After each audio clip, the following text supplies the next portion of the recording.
बिस्मिल्लाहिर्रहमानिर्रहीम। Express sports page में Mirza Iqbal Baig Express News के व्यूअर्स को खुश आमदीद कहता है।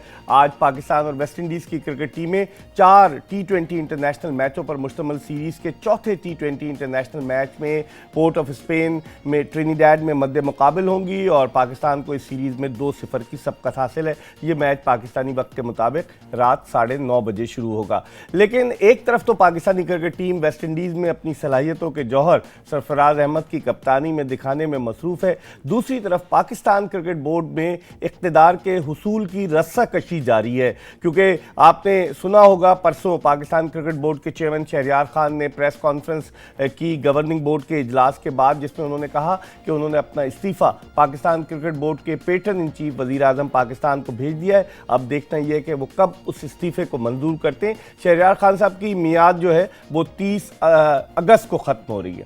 बहुत सारी चीज़ें लोग कह रहे हैं, गवर्निंग बोर्ड में भी कुछ लोग सर जंग में मसरूफ़ हैं इक़्तिदार के हुसूल की कि वो चेयरमैन बन जाए। और आपको तो पता है कि पाकिस्तान में जो है खेलों में सियासत सरायत कर गई है। शायद यही वजह है कि पाकिस्तानी खेल जो है वो तनज़ुली का शिकार है। आज के प्रोग्राम में हम बात करेंगे पाकिस्तान क्रिकेट के उमूर के हवाले से, कौन बनेगा पीसीबी का चेयरमैन। नजम सेठी साहब हॉट फेवरेट करार दिए जा रहे हैं, लेकिन पाकिस्तान क्रिकेट के जो मामलात हैं, जिस समत में क्रिकेट की रुसवाई और बदनामी हो रही है, क्या वो मामलात पाकिस्तान क्रिकेट के साथ लगे रहेंगे या हम इनसे छुटकारा हासिल करने में कामयाब होंगे। आज के शो में इस हवाले से बहुत सारी बातें करेंगे। अगर आप पाकिस्तान क्रिकेट के उमूर के हवाले से कि पाकिस्तान क्रिकेट बोर्ड का सरबरा किसे होना चाहिए, इस हवाले से अपनी राय का इजहार करना चाहें तो कराची से बाहर के व्यूअर्स कराची का कोड 021 डायल करके 3580-4234 पर कॉल करें। ये नंबर आपको स्क्रीन पर नजर आ रहा होगा। कराची के व्यूअर्स 3580-4234 पर कॉल करें। उसके अलावा हमने ट्विटर पर आपको एक क्वेश्चन भी दिया है कि आप बताइए, पाकिस्तान क्रिकेट बोर्ड का जो नया आइन बनाया गया उसमें कहा गया है कि पीसीबी का जो भी चेयरमैन होगा वो गवर्निंग बोर्ड का रुकन होगा। बदकिस्मती ये है कि कोई भी क्रिकेटर इस गवर्निंग बोर्ड में शामिल नहीं है। तो आपकी क्या राय है, गवर्निंग बोर्ड का रुकन पीसीबी का चेयरमैन होना चाहिए? बाज रुकन तो ऐसे हैं कि जिनकी मुद्दत खत्म हो चुकी है लेकिन वो डटे हुए हैं, उन्होंने अदालत से स्टे ले लिया है, जैसे गुलजादा साहब हैं जो पेशावर रीजन की नुमाइंदगी करते हैं। इस पर भी बात करेंगे। इसके अलावा आपको हमारा ईमेल एड्रेस, फेसबुक का एड्रेस सब नजर आ रहा होगा। लेकिन इससे पहले कि हम गुफ्तगू के सिलसिले का आगाज करें, हमारी टीम ने एक पैकेज तैयार किया है पाकिस्तान क्रिकेट बोर्ड के सरबराहों के हवाले से। आइए पहले ये पैकेज देखते हैं और इसके बाद जब वापस आएंगे तो बहुत सारी बातें करेंगे क्रिकेट के हवाले से।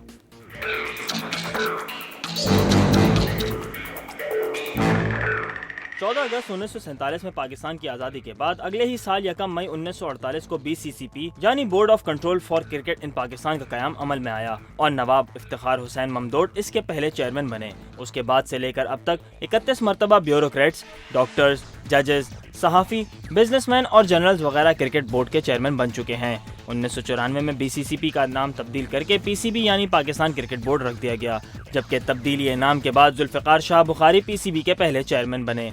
पाकिस्तान क्रिकेट बोर्ड की तारीख इतनी पुरानी है, लेकिन जिस अंदाज से गुज़िश्ता चंद बरसों में PCB के सरबराहों का तकर्रुर सियासी बुनियादों पर किया जा रहा है, इससे पाकिस्तान क्रिकेट को नाकाबिले तलाफी नुकसान पहुंचा है। अगरचे पाकिस्तान ने 1999 में वर्ल्ड कप के फाइनल के लिए क्वालिफाई किया और फाइनल में ऑस्ट्रेलिया के हाथों शिकस्त के बाद उस वक्त के PCB सरबराह खालिद महमूद को तहलील करके क्रिकेट एडहॉक लगा दी गई। उसके बाद से लेकर अब तक 11 मरतबा तब्दीलियों की सूरत में 8 अफराद PCB के चेयरमैन बनाए जा चुके हैं। इनमें Mujibur Rahman, doctor Zafar Altaf, lieutenant general Tauqir Zia, doctor Naseem Ashraf, Ejaz Butt, Zaka Ashraf, Najam Sethi और शहरयार खान शामिल हैं। पाकिस्तान क्रिकेट बोर्ड के मौजूदा चेयरमैन शहरयार खान के ओहदे की मियाद रवां साल अगस्त में खत्म हो जाएगी, लेकिन उन्होंने इससे चंद माह कबल ही अपना इस्तीफा पेटर्न इन चीफ वजीर आजम पाकिस्तान को भिजवा दिया है। PCB के नए आइन के मुताबिक गवर्निंग बोर्ड का कोई रुकन PCB का चेयरमैन बन सकता है और नजम सेठी के अगले PCB चेयरमैन बनने के इम्कानात खासे रोशन हैं। लेकिन दूसरी जानिब ये भी कहा जा रहा है कि अगर नजम सेठी अगले चेयरमैन बने तो हो सकता है कि कुछ लोग उनके खिलाफ अदालत से रुजू करें, क्योंकि नजम सेठी पहले यकीन दहानी करा चुके हैं कि वो आइंदा चेयरमैन नहीं बनेंगे। इन मौजूदा हालात में PCB की सरबराही कौन करेगा और कौन नहीं करेगा, ये मसला एक तरफ, लेकिन एक बात तो तय है कि पाकिस्तान क्रिकेट बदनामी और रुसवाई की ऐसी खाई में गिर चुकी है जहां से निकलना पाकिस्तान क्रिकेट के लिए फिलहाल मुश्किल नजर आ रहा है। जी, इस खाई से पाकिस्तान क्रिकेट को कौन निकालेगा, ये वो सवाल है जो शायकीन क्रिकेट के जहनों में गर्दिश कर रहा है। अब जून में पाकिस्तान को ICC champions trophy cricket tournament में हिस्सा लेना है, जहां 4 जून को रिवायती हरीफ भारत के खिलाफ मैच होगा। रमज़ान मुबारक का महीना होगा, पाकिस्तान को भारत से पंजा आजमाई करना है और उसी टूर्नामेंट में जनूबी अफ्रीका और श्रीलंका की क्रिकेट टीमें भी पाकिस्तान के मद्दे मुकाबिल होंगी। और 30 सितंबर कट ऑफ डेट है। अगर 30 सितंबर तक पाकिस्तानी क्रिकेट टीम आईसीसी की ओडीआई रैंकिंग में 8वें नंबर पर बरकरार नहीं रही तो फिर क्रिकेट की हिस्ट्री में पहली मर्तबा पाकिस्तान को वर्ल्ड कप के क्वालिफाइंग राउंड्स खेलना पड़ेंगे, कि जो यकीनन पाकिस्तान के लिए एक एम्बैरेसिंग सिचुएशन होगी। आज के इस शो में हम बहुत सारी बातें करने जा रहे हैं। अगर आप हमें कॉल करके अपनी राय का इजहार करना चाहें तो ज़रूर कीजिएगा। हम कोशिश करेंगे कि पाकिस्तान क्रिकेट बोर्ड के चंद साबिक चेयरमैनों से, उसके अलावा आईसीसी के साबिक सदर से बात करें, पाकिस्तान के साबिक टेस्ट फास्ट बॉलर सरफराज नवाज़ को, कि जो बड़ा खुलकर बोलते हैं, उनको ऑनलाइन लें। उनको हमने ढूंढ निकाला है, वो इंग्लैंड में मौजूद है, और भी बहुत सारी ऐसी चीज़ें। लेकिन आप खुद सोचिए, ये बताइए कि पाकिस्तान क्रिकेट बोर्ड के गवर्निंग बोर्ड पर अगर आप नज़र डालें तो इस गवर्निंग बोर्ड में कौन है? यूबीएल की नुमाइंदगी कर रहे हैं मंसूर खान साहब। उसके अलावा पहले अमजद लतीफ़ जो थे वो सुई नॉर्दर्न गैस पाइपलाइन लिमिटेड की नुमाइंदगी कर रहे थे, अब सुनने में आया कोई और आएगा उनकी जगह। उसके अलावा अगर आप देखें हकीकत की निगाह से तो गवर्निंग बोर्ड में शकील शेख साहब बरस से गवर्निंग बोर्ड में मौजूद हैं। सुनने में आ रहा है कि जून में उनकी टर्म खत्म हो रही है, लेकिन कुछ न कुछ पाकिस्तान क्रिकेट बोर्ड के अरबाब इख्तियार सर जोड़कर बैठे हुए हैं कि किसी तरीके से इस मुद्दत को बढ़ाया जाए। गवर्निंग बोर्ड में मौजूद है गुलजादा साहब, जो पेशावर रीजन को रिप्रेजेंट करते हैं, और दिलचस्प बात यह है कि उनका टेन्योर फरवरी में खत्म हो गया, लेकिन वो अदालत चले गए और उन्होंने कहा मैं जून तक रहूंगा। मतलब आप इन लोगों से क्या तवक्को कर सकते हैं कि क्रिकेट की क्या खिदमत करेंगे? गवर्निंग बोर्ड में कराची रीजन के प्रेसिडेंट एजाज फारूकी साहब भी मौजूद हैं, और भी बहुत सारे लोग हैं कि बस आपको क्या बताएं। इस नजम सेठी साहब गवर्निंग बोर्ड में मौजूद है, लेकिन लोग कहते हैं कि शकील शेख पसे पर्दा सारी क्रिकेट चला रहे हैं। इस वक्त प्रोग्राम के पहले कॉलर टेलीफोन लाइन पर हमारे साथ मौजूद हैं, इनसे बात करते हैं। अस्सलाम वालेकुम। वालेकुम अस्सलाम जी, कौन साहब कहाँ से बात कर रहे हैं? जी, फुरकान बात कर रहा हूँ कराची से। जी फुरकान, क्या कहेंगे? मैं ये बोलना चाह रहा था कि जब तक हमारी क्रिकेट को सियासत से अलग नहीं किया जाएगा तब तक हमारी क्रिकेट सही नहीं हो सकती, क्योंकि जब भी क्रिकेट का कोई चेयरमैन आता है उसमें कोई ना कोई सियासी इन्वॉल्वमेंट जरूर होती है, और जब तक ये सियासत अलग नहीं की जाएगी जब तक हमारी क्रिकेट का यही हाल रहेगा। आप कंपेयर कर लें पहले से अभी तक, जैसे जैसे सियासत इन्वॉल्व हो रही है वैसे वैसे हमारी क्रिकेट खराब हो रही है। हाँ, तो ये कैसे, इसको अलग कैसे करेंगे? आपके कहने का मकसद ये कि जमहूरियत हो, आपको पता है BCCI, board of control for cricket in India, वहां पर जो है बाकायदा इलेक्शंस होते हैं और वहां सिलेक्शन कमेटी भी एक जैसी नहीं रहती, बदलती रहती है। वहां बीसीसीआई के सदर भी बदलते रहते हैं। अब तो वहां एक लुधा कमीशन कायम किया गया है कि जो अपनी जिसने रिपोर्ट दी, तो आप समझते हैं जमहूरियत होनी चाहिए क्रिकेट बोर्ड में।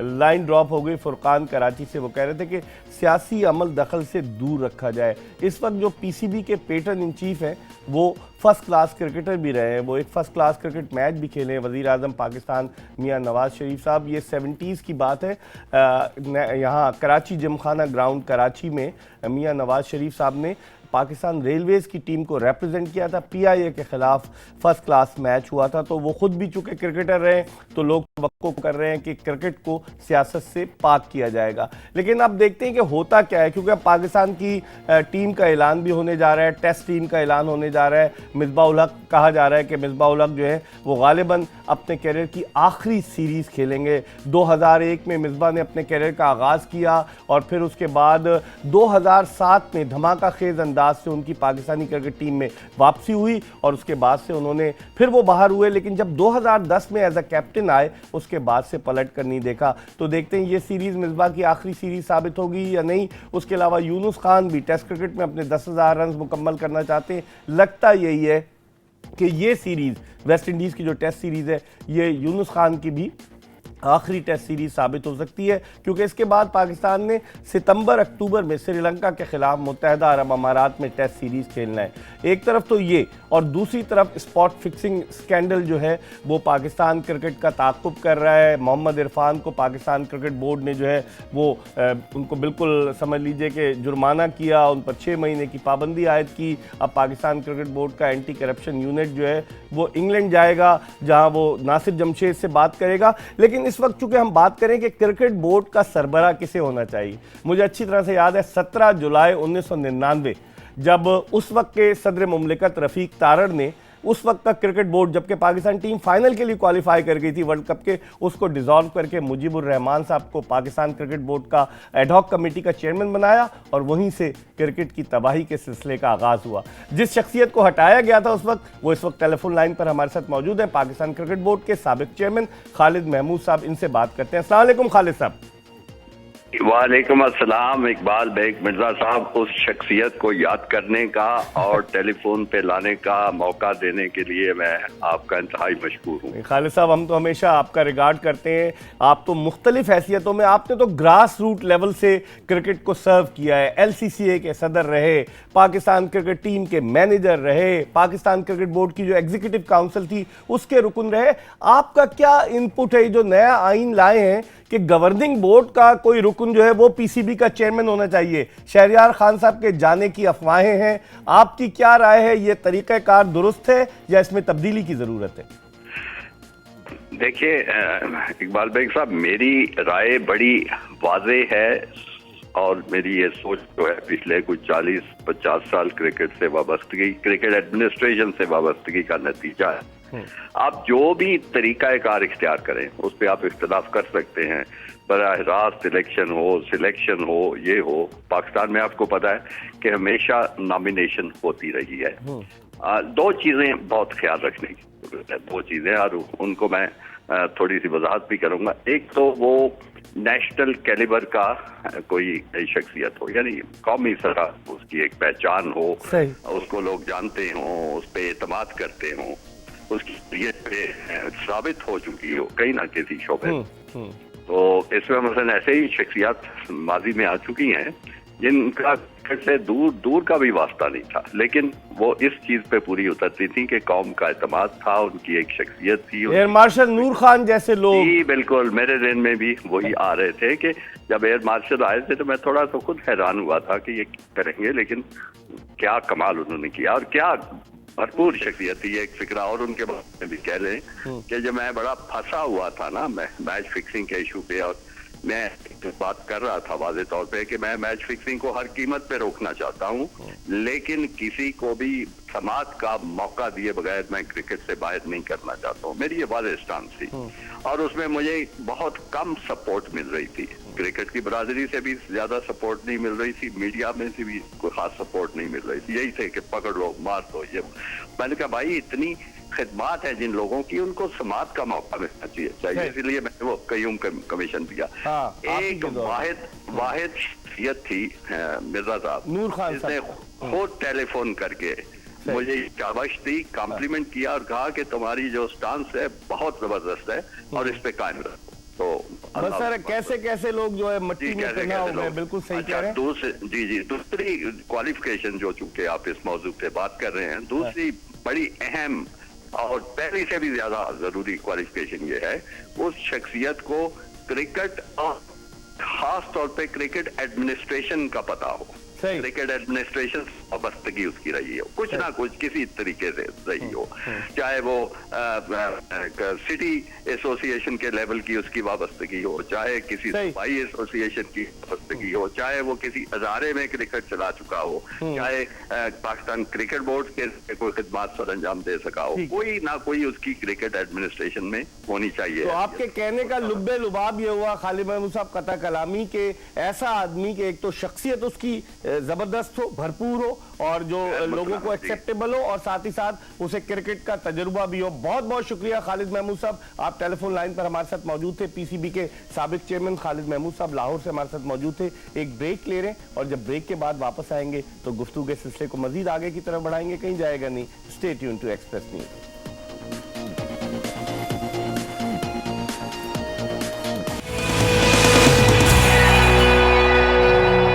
Welcome back after the break. आप देख रहे हैं एक्सप्रेस स्पोर्ट्स पेज। मैं हूं मिर्जा इकबाल बेग। ब्रेक पर जाने से कबल हमने पीसीबी के साबिक चेयरमैन खालिद महमूद साहब से बात की। अब हम बात करेंगे पाकिस्तान के साबिक test fast bowler, reverse swing के मोजिद सरफराज नवाज से, जो इस वक्त टेलीफोन लाइन पर हमारे साथ इंग्लैंड से मौजूद हैं। और सरफराज नवाज सच को सच कहते हैं, उन्होंने कभी उसूलों पर सौदेबाजी नहीं की। इनसे हम पूछते हैं कि क्रिकेट बोर्ड में हो क्या रहा है। अस्सलाम वालेकुम सरफराज नवाज साहब। वालेकुम सलाम। खैरियत है पाकिस्तान में हर किस्म की? बिल्कुल खैरियत है। सिर्फ क्रिकेट में खैरियत नहीं है, आप चले गए जब इतनी ज़बरदस्त सारी क्रिकेट में डेवलपमेंट हो रही है, आप इंग्लैंड बैठे हैं। लेकिन मैं आपसे पूछना चाहूँगा कि शहरियार खान साहब ने अपना इस्तीफ़ा वज़ीर आज़म को भिजवा दिया है और उन्होंने कहा इंतज़ार कर रहे हैं कि उनका इस्तीफ़ा कब मंजूर होता है। और नजम सेठी साहब हॉट कंटेंडर हैं कि वो पीसीबी के चेयरमैन का ओहदा संभालें। कैसे देखते हैं मामलात को? बाद लोग कहते हैं कि शहरियार साहब तो डमी थे, सब मामलात तो सेठी साहब ही चला रहे थे। आप समझते हैं कि सेठी साहब as a chairman Pakistan cricket को तरक्की की राहों की तरफ ले जाने में कामयाब हो सकेंगे? देखें, सेठी की सबसे बड़ी ख्वाहिश तो यही होगी कि इस चेयरमैन का, शहरियार साहब का इस्तीफा मंजूर ना हो। अच्छा। पहले भी उन्होंने इस्तीफा दिया था। हाँ। और फिर मियां नवाशी साहब जो पैटर्न है, उन्होंने फिर नहीं माना। उन्होंने कहा ये आपके 3 साल पूरे होंगे तो कंटिन्यू करें। सही। तो सेठी को इससे ज्यादा और क्या चीज चाहिए कि हर काम सेठी साहब खुद करते हैं। और ये डमी जो रखा हुआ है शहरियार, इसको तो उसको फायदा है। अगर कोई और चेयरमैन आ गया तो वो फिर अपनी मर्जी चलाएगा। इस तरह का तो वीक चेयरमैन नहीं होगा ना। सही। तो अब दूसरी चीज ये है कि ये भी सुनने में आ रहा है कि खुद ये चेयरमैन बनना चाहता है। लेकिन जो सुप्रीम कोर्ट में एक केस चला था जब चौधरी ज़ुल्फ़िकार अशरफ साहब थे और उन्होंने, इन दोनों ने लिख के दिया था कि हम आइंदा चेयरमैन नहीं बनेंगे, ज़ुल्फ़िकार अशरफ ने भी और नजम सेठी ने भी। तो अब इसका सुप्रीम कोर्ट क्या एक्शन करेगी कि ये चेयरमैन ये बन सकता है कि नहीं नजम सेठी? तो मेरा ख्याल है कि ये वायलेशन होगी, या ये फिर बहाना लगाएगा कि एक बार के लिए मैंने कहा था नहीं बनूंगा, हमेशा जिंदगी भर के लिए मैंने नहीं कहा। ये अब इशू बनेगा। और इस्लामाबाद हाई कोर्ट में जस्टिस शौकत साहब ने भी इसको चेयरमैनशिप से हटाया था कि ये चेयरमैन नहीं हो सकता। जी। अच्छा, शौकत अजीज सिद्दीकी जस्टिस। अच्छा, ये बताइए सरफराज नवाज साहब, स्पॉट फिक्सिंग स्कैंडल को कैसे देखते हैं? बाद लोग कहते हैं मोहम्मद इरफान को कन्विंस किया गया, लगता यही है कि उन्हें कुर्बानी का बकरा बनाया गया। आपकी क्या राय है? ये स्कैंडल किस समझ जाता नजर आता है आपको? देखें, इसमें तो मैंने 2 साल पहले ही कह दिया था, नजम सेठी जब आया है तो ये जुआ ग्रुप सारा लेके आया है और ढूंढ के जो मतलब क्यूम जस्टिस साहब ने जुआरियां निकाले हुए थे, सजाएं फाइन किए हुए थे, उनको ये लेके आया है।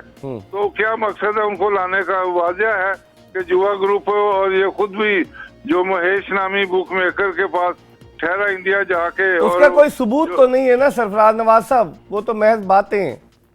नहीं, अखबार में छपा है, डेली टाइम्स में, जो इसका चीफ एडिटर यही होता था। अच्छा। उसकी आज तक किसने तरदीद नहीं की। अच्छा। और उसके ऊपर आज तक किसने मेरे ऊपर केस भी नहीं किया। अच्छा। मैं 20 बार कह चुका हूँ कि ये जो अखबार में छपा है 40 करोड़ रुपया इसने जो इंडिया पाकिस्तान का मैच और पाकिस्तान हारा है उस पे, एंड ही वाज लिविंग, उसके घर पे ठहरा हुआ था इंडिया में जाके उस मैच के दौरान। तो बस आखिरी चीज एक जुमले में बताएं, आप समझते हैं कि ये ऊंट किसी करवट बैठेगा नहीं? एक जुमले में मुझे बताइए। नहीं, देखें, ये तो कोशिश करेगा जितनी देर तक मियां साहब इसको बैक करेंगे। स्पॉट फिक्सिंग की बात कर रहा हूँ। स्पॉट फिक्सिंग में तो ये देखें, यहाँ जो बातें निकली है ना, कुछ लोगों ने मुझे लंदन बताया है कि वसीम अकरम का नाम आ रहा था। उसके साथ फिर जो इरफान को इन्होंने कहा कि लीनियट हम करेंगे, 6 माह के बाद उसको फारिग कर देंगे कि ये क्रिकेट खेल सकता है। और वसीम अकरम उस टीम का जो मैनेजर था या जो भी कोच था, और ये सारा जुआ ग्रुप एक जगह पे इकट्ठा हुआ था। एक ही टीम में देखे 3-4 खिलाड़ी पकड़े। बस आपसे तफसीली बात करूंगा, मैं बड़ा माजरत खाऊं, वक्त कम है। सरफराज नवाज हमारे साथ टेलीफोन लाइन पर मौजूद थे। एक ब्रेक ले रहे हैं और ब्रेक के बाद दोबारा आपको ज्वाइन करेंगे।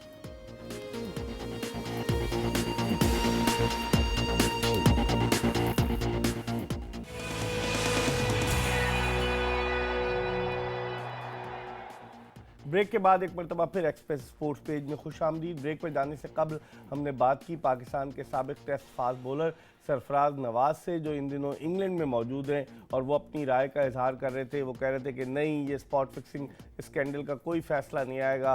वो कह रहे थे कि सरफराज नवाज साहब कह रहे थे कि नहीं, सेठी साहब ने अदालत में ये बयान दिया है कि वो दोबारा चेयरमैन नहीं बनेंगे। तो हमने इस वक्त पाकिस्तान क्रिकेट बोर्ड की एग्जीक्यूटिव कमेटी के चेयरमैन, पीसीबी के साबिक चेयरमैन नजम सेठी साहब का मौक़िफ़ जानने के लिए उनसे रब्ता किया है, और टेलीफोन लाइन पर हमारे साथ मौजूद हैं नजम सेठी साहब। अस्सलाम वालेकुम सेठी साहब।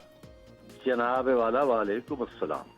सेठी साहब, सबसे पहले तो मैं आपको ये सरफराज नवाज साहब अभी आए थे थोड़ी देर पहले टेलीफोन लाइन पर। वो कह रहे थे कि जी वो उन्होंने अदालत में लिख कर दिया हुआ है, और इस्लामाबाद हाई कोर्ट के जज जस्टिस शौकत अजीज सिद्दीकी ने भी कहा था कि आप दोबारा चेयरमैन नहीं बने। पहले तो लोगों के जहन में जो कन्फ्यूजन है इसको दूर कर दें प्लीज़। सबसे पहले इस कंफ्यूजन तो मैं बिल्कुल दूर करूंगा, आराम से दूर करूंगा। पहले कुछ और भी कंफ्यूजन है आपके बारे में और आपके प्रोग्राम के बारे में और मेरे बारे में जी, जो दूर करनी चाहिए। जी जी। आपको बड़ा शौक है सरफराज नवाज को लाने का अपने प्रोग्राम पे, तो हम क्या करें, बाकी सारे टेस्ट क्रिकेटर्स को तो आपने दी हुई है जॉब सर। यही तो मसला है। अब सरफराज नवाज को जॉब नहीं दी तो वो हमारी गाली गलौज करते हैं। अब ये आप फैक्ट्स ये हैं जी कि सरफराज नवाज साहब जॉब के लिए आए थे और एक साल में 18 लाख रुपया इन्होंने लिया। उसके बाद इन्होंने कहा कि मुझे लंदन भेज दें ए टीम के साथ, मेरे भाई वहाँ बीमार हैं, मैं उनको देखभाल करूंगा। तो वो मुमकिन नहीं था। फिर हमारे खिलाफ हो गए और वो देने और बोलते रहे। फिर हम इन्हें अदालत ले गए। 2 साल हो गए अदालत में आ नहीं रहे हैं। अभी अदालत ने एक कमीशन भी बनाई थी कि आइए और आके गवाही दें और अपना केस परस्यू करें, वहां भी नहीं आए ये। और इनके खिलाफ अब एक्सपर्ट जजमेंट भी आ जाएगी। अच्छा। और फिर ये आपके प्रोग्राम पे कह रहे हैं कि इन्होंने मेरे पे और भी कोई संगीन किस्म के इल्जाम लगाए हैं, जिसके बारे में ये कहते हैं कि हमने प्रोटेस्ट नहीं किया। एक्चुअली उसके ऊपर भी इनको नोटिस किया हुआ है। हाँ। और ये यहाँ तक भी मैं आपको कह दूं कि अदालत ने ये हुक्म किया है, जो कि हमने सारी टीवी चैनल्स को भेजा है, आपकी चैनल को भी भेजा है, कि अगर आप सरफराज नवाज को लाएंगे और ये मेरे खिलाफ बेबुनियाद बात करेगा तो फिर आपको भी लाइबल का हिस्सा बनाया जाए। अच्छा, लेकिन हमने तो उससे पूछा, वो किसी महेश नामी शख्स का जिक्र कर रहे थे। हमने कहा आपके पास इसी किस्म सबूत के है? वो झूठ बोल रहे हैं। हाँ। इसी किस्म के वो झूठ बोल रहे हैं और बदनाम कर रहे हैं। और इंशाल्लाह कि एक दिन तो आएगा कि इंसाफ मिलेगा नजम से।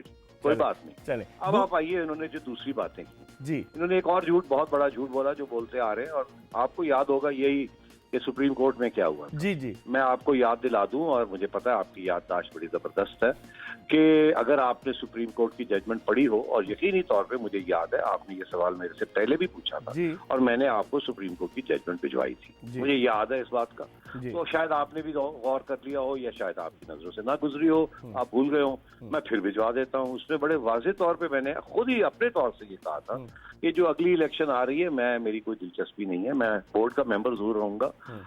मेरा हक है कि मैं एज अ मेंबर, जो बंदा बोर्ड का मेंबर बन सकता है वो आइन के अंदर चेयरमैन की इलेक्शन भी लड़ सकता है। लेकिन कता कलामी होती है। आपके दोस्त ज़का अशरफ साहब हमें कहते हैं कि ये डिसाइड हुआ था। ज़का अशरफ साहब ने कहा कि मैं भी इलेक्शन कंटेस्ट नहीं करूंगा, और सेठी साहब ने भी ये कमिटमेंट दी कि मैं इलेक्शन नहीं लड़ूंगा।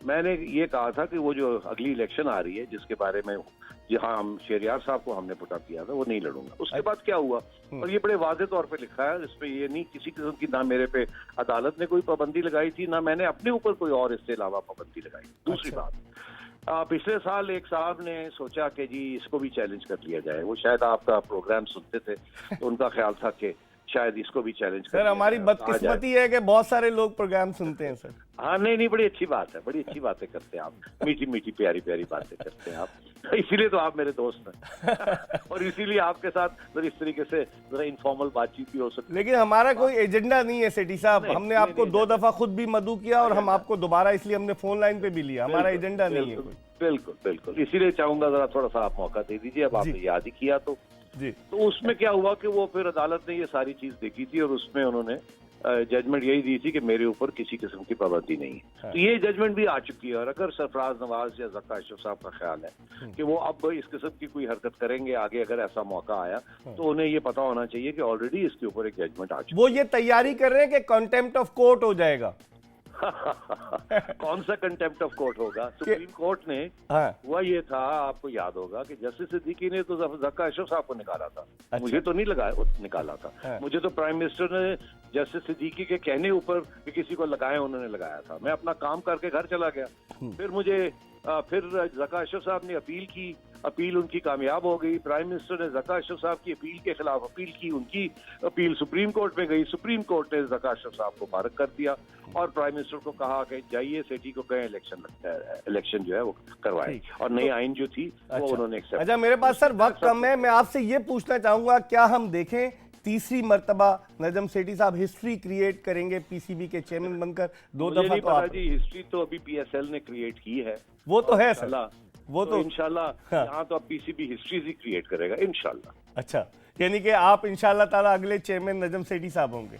नहीं, मैं ये नहीं कह रहा आप कह रहे हैं हिस्ट्री क्रिएट होगी, क्योंकि 2 दफा आप माशाल्लाह रह चुके हैं ना। जून 2013 से 14 तक रहे, और फिर उसके बाद जब अदालत का फैसला आया फिर दोबारा बने, और फिर उसके बाद शहरियार वो जो थे वो तो सिर्फ एक्टिंग थे ना जी। अच्छा, बात ये है जी कि अब इस बोर्ड के अंदर 10 लोग हैं, उनमें से कोई भी खड़ा हो सकता है सही जब चेयरमैन साहब जाएंगे। लेकिन सर हॉट कंटेंडर तो आप हैं, लोग कहते हैं कि इस वक्त आइडियल आदमी आप है। वजीर आजम ने पंजाब पुलिस के फंक्शन में आपकी तारीफ की और उन्होंने कहा कि आपने बड़ा अच्छा काम किया, तो और कौन सा आदमी है जिसकी उन्होंने तारीफ की? देखिए, वो तो तारीफ तो आप भी करते हैं, और हमारे बोर्ड ने अभी एक रेजोल्यूशन पास किया है कि मुझे प्राइड ऑफ परफॉर्मेंस का तमगा दिया जाए, वो तो चलता रहता है। अच्छा, देखना ये है कि आगे वो पीसीबी के लिए बेहतरी क्या की, ठीक है, उसमें मैं सोचता हूँ कि अगर आप लोगों की सपोर्ट हुई और बोर्ड की सपोर्ट हुई तो जो भी जिसको भी सपोर्ट होगी वो खड़ा हो जाएगा। सर आपके साथ एक एक्सक्लूसिव इंटरव्यू करूंगा, मैं बड़ा माजरत खाऊं, मेरे पास वक्त कम था क्योंकि न्यूज़ चैनल है।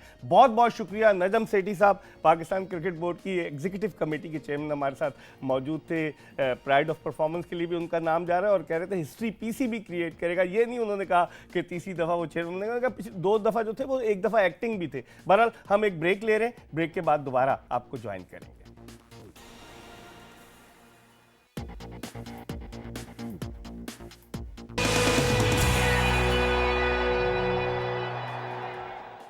ब्रेक के बाद एक मरतबा फिर एक्सप्रेस स्पोर्ट्स पेज में खुशामदीद। ब्रेक पर जाने से कबल हमने नजम सेठी साहब से बात की। इस वक्त टेलीफोन लाइन पर आईसीसी के साबिक सदर एहसान मानी साहब हमारे साथ मौजूद हैं। एहसान मानी साहब जो है वो पहले भी बीसीसीबी जब होता था उस वक्त भी पाकिस्तान क्रिकेट बोर्ड को, जब वो इंग्लैंड में थे, रिप्रेजेंट करते चले आए। क्रिकेट के मामलात पर उनकी बड़ी गहरी निगाह है, उनसे बात करते हैं। अस्सलाम वालेकुम मानी साहब। जी बिल्कुल सलाम। एहसान मानी साहब, कैसे देखते हैं मौजूदा हालात को? जो स्पॉट फिक्सिंग स्कैंडल आया, आप पाकिस्तान को रिप्रेजेंट कर चुके हैं, पहले पाकिस्तानी जो आईसीसी के सदर बने, आप इस मामले को कैसे देखते हैं? किस समझाता आपको नजर आता है?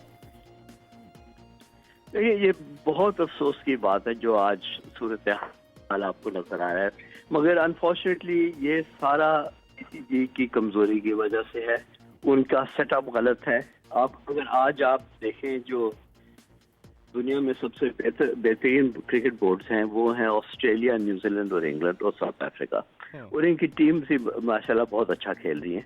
इसकी वजह ये है कि बिल्कुल इसमें कोई सियासी दाखिलत नहीं है, कोई इनफैक्ट इनके जो ज्यादातर मेंबर्स हैं ऑस्ट्रेलिया और न्यूजीलैंड के, तो 100% जो मेंबर्स हैं वो इंडिपेंडेंट मेंबर्स हैं। वो ना किसी क्रिकेट एसोसिएशन के नुमाइंदे हैं, ना किसी कोई भी क्रिकेट की कनेक्टेड लोगों के साथ उनका कोई रिश्ता नहीं है। तो इंडिपेंडेंट लोग हैं, प्रोफेशनल लोग हैं जो ये बोर्ड चला रहे हैं। तो हमारे यहाँ कब ऐसा होगा मानी साहब? हम तवक्को रखें कि ऐसा होगा हमारे यहाँ? बिल्कुल होना चाहिए, और आप लोगों के अगर आप लोग इस बात को उठाएं तो बिल्कुल होगा।